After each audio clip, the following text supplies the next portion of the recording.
So, have you ever heard somebody use a piece of scripture to justify their actions in a way that did not sit right with you? Anybody? I think you're kind of missing the point, or you're misreading it, but maybe it's not really hurting anybody, and it's big deal, we just see it differently. Or maybe it was one of those I'm pretty sure you got that wrong and you're doing harm, not good. Saw some hands back there, but we've sort of seen and heard that around a couple times. As most of you know who are part of the congregation, I went to an extremely fundamentalist school for 12 years, and I have a lot of baggage from that institution. Some of it actually relates to this passage, and I'm still processing some of that baggage, probably more than I want to admit, but it's still there. And this passage in Matthew 18 that Amy just read for us actually plays a big role in my intentional decision to look for a better form of Christianity and to not be okay with what I was getting from that institution. It was my junior or senior year. The more I think about it, I think it was actually early in my last year of high school when this happened. When out of the blue, 2 of my classmates were expelled from school. When we graduated, there were 28 of us. So even though I wasn't close to either one of these 2 students, 2 people out of 30 is a significant change. And I remember that we were told that we thought they were just absent that day. But the administration called all of us together to have a special assembly with our class to explain why they had been expelled. And this is going to date this story heavily in some ways. But apparently on MySpace,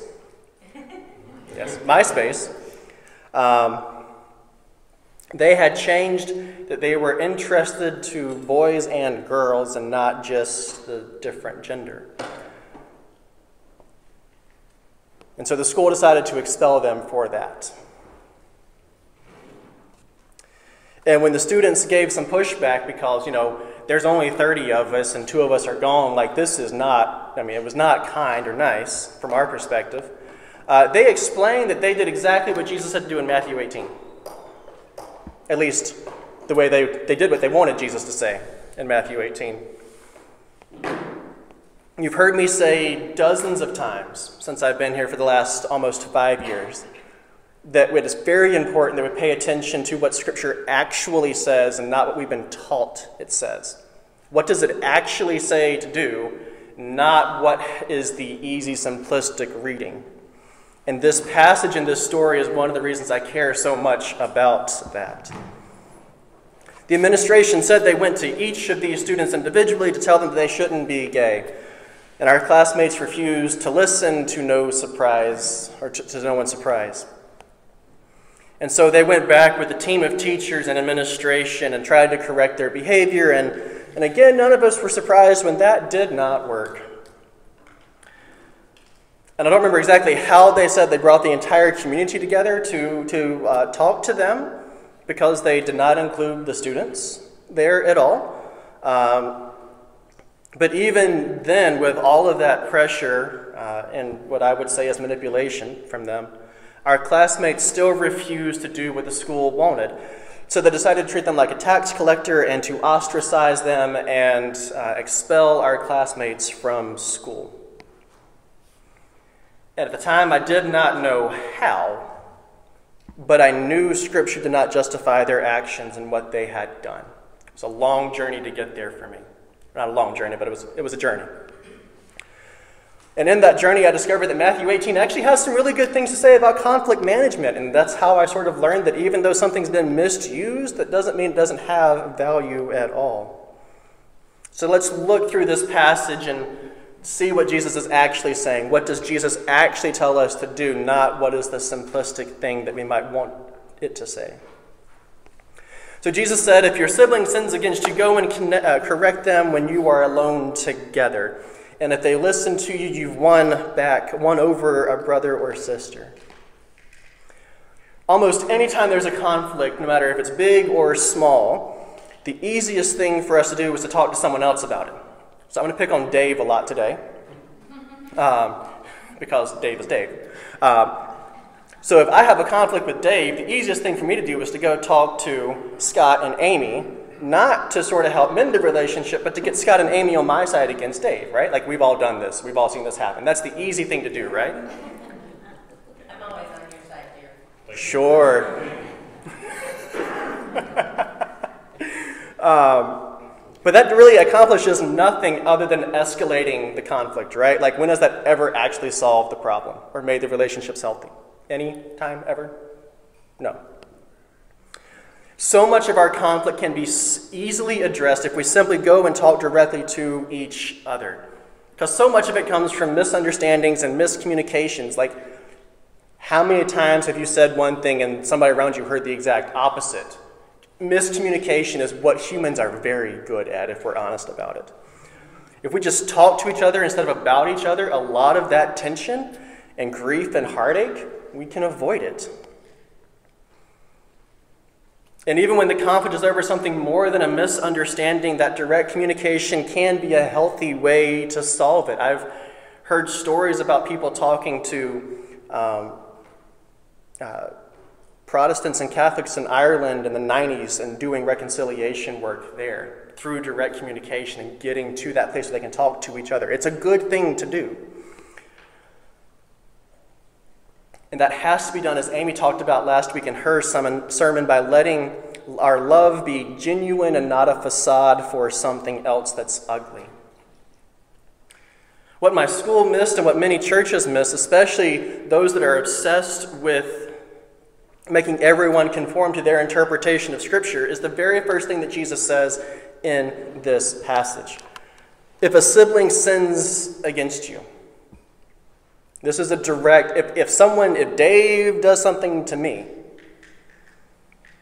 to the best of my knowledge, neither of my classmates that were expelled did anything to sin against anyone who had the ability to expel them.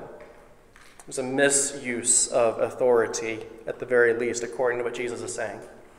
And most of the time I hear Christians referring to this passage is to justify their actions when they have not been sinned against. This is, again, me and Dave have an issue, not Dave is flying a flag that I don't like. Picture whatever flag you want to use there.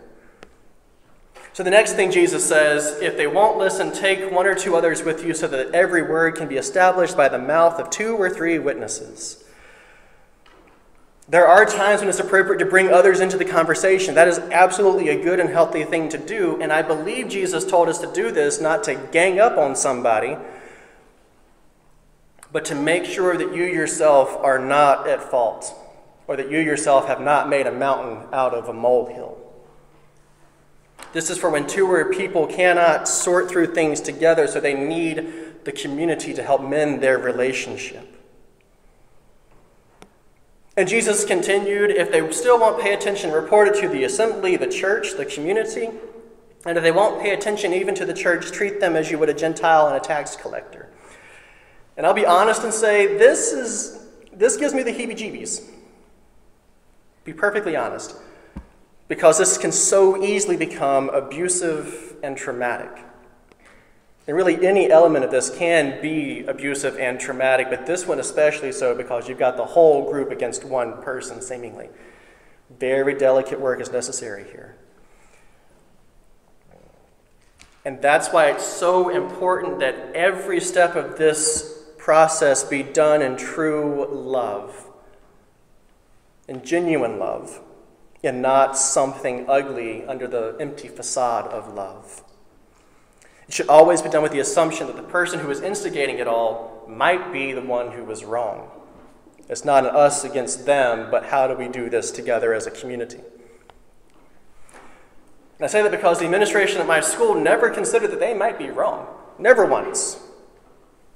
They were right, only right. They never considered that they might be doing harm because they, like many of us, missed the great challenge of what Jesus says in the very last thing. If they won't pay attention even to the church, treat them as you would a Gentile and a tax collector. The assumption is that we should treat them like a pariah, that we should remove them from our midst, which is exactly what my school did. And if I'm honest, it's what I tend to want to happen as well in a lot of situations when I'm the one who is offended by things. But that's not what Jesus is telling us to do at all. It's something entirely different. So I want you to think for a second and tell me, outside of the core disciples, who did Jesus spend most of his time with? Who did he eat with so much that it sparked controversy?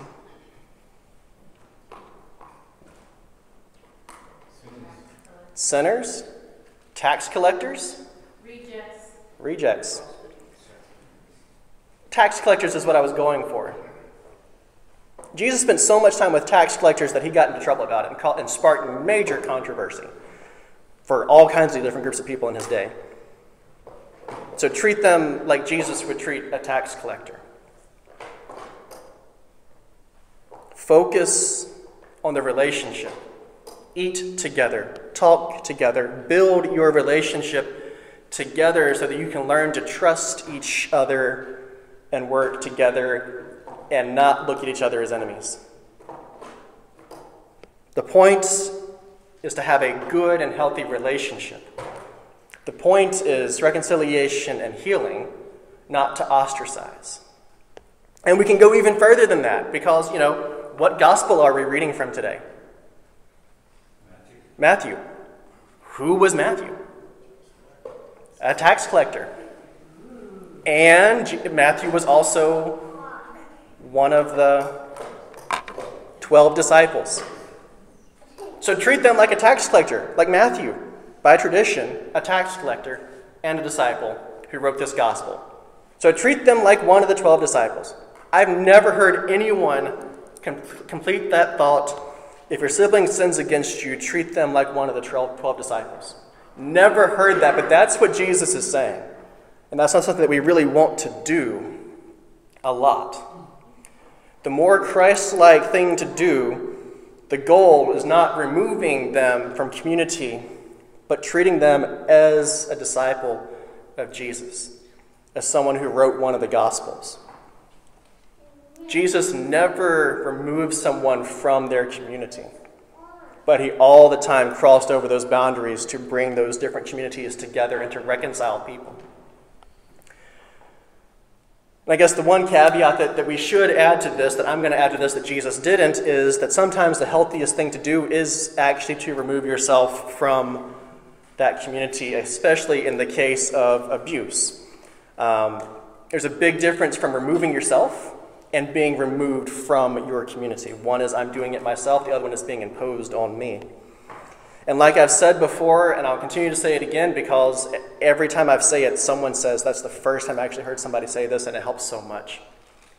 I would rather be wrong about telling people to leave abusive relationships and have God angry at me. I'll deal with that. I would rather deal with that than officiate anyone's funeral. And I don't think I'm wrong about that at all. But oddly enough, that does sort of take us, that little my addition caveat does take us to the end of the passage. We've all heard the line, where 2 or 3 are gathered together in my name, I'm there with them. Like we've all heard that, right? And do we ever really think about that more in terms of anything else aside from worship services and prayer type things? Like that's where we tend to think about it the most, right? But Jesus doesn't say this in the context of worship services or prayer. He says this in the context of how people work together, live together, specifically in the context of how we sin against each other all the time. But I think I've talked more about sin today than in the previous 6 months combined.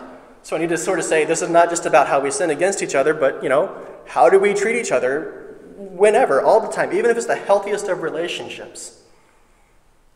Jesus is there with us. This is a reminder to always focus on developing healthy relationships with each other, to always treat each other as beloved children of God, as if Jesus is there with us. This is Jesus saying, treat others like you would treat me, and don't let others treat you any less than they would treat me.